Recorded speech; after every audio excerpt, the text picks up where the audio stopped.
Hi and welcome to the Lunch Break Gardener. So earlier this year I saved some seeds from some store-bought bell peppers. I dried them in the fridge for 3 weeks and then I planted them up in a seed tray in my greenhouse. I then did the same with some Country Vale purpose-bought seeds for sowing and growing peppers. After a number of weeks, both sets of seeds had germinated well and I potted them on, continuing to label them up.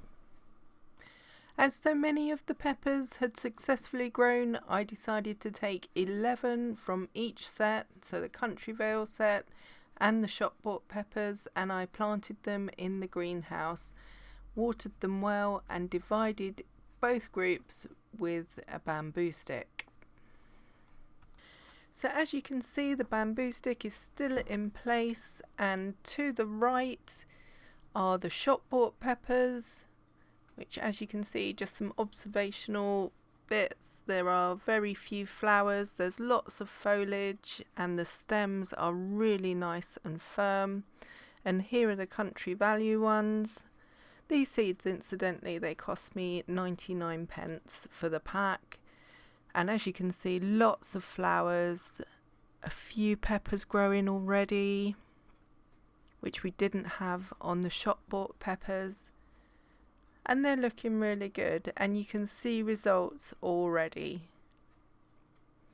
So here we've got like just a view of them. You can see peppers just from this long shot, and these are the Country Value ones. There are no peppers growing on the store-bought ones. However, a week or so later I did find that one. That was on the store-bought peppers, but it's the only one. So I decided to look into why the store-bought peppers weren't developing or being productive as the cultivated ones. So I took 2 flowers from each set of plants, and bearing in mind that we are now in November and neither of these flowers would produce anything viable. It's too cold and we've not got enough hours of sunlight.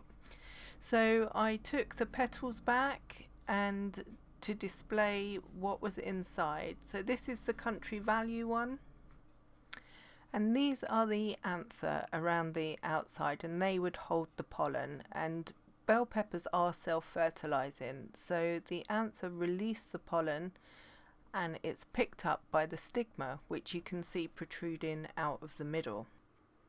So this bell pepper isn't fertilized, the anther are closed next to the stigma.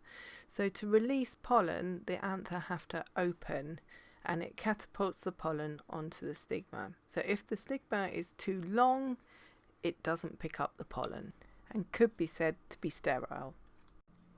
So this is one of the shop bought peppers, and this actually looks fertilized. The ovary sac at the bottom looks swollen and the anther are open, and the other indication is that it's covered in greenfly and they love peppers. The only thing about this is that the stigma looks very short and looks slightly deformed, but I'm not sure whether or not it's been eaten. But either way, this is a fertilized pepper, so I'm not sure whether it's just the lack of flowers on the store-bought shop or whether it's aborting the fruit at a certain time. The flowers maybe, or the peppers may be dropping off. I haven't noticed that, but one thing I have noticed is the lack of flowers on it, and I think that may be the problem. So from my perspective, I would always buy seeds purposely cultivated for growing. So please like, subscribe, and I'll see you next time on the Lunch Break Gardener.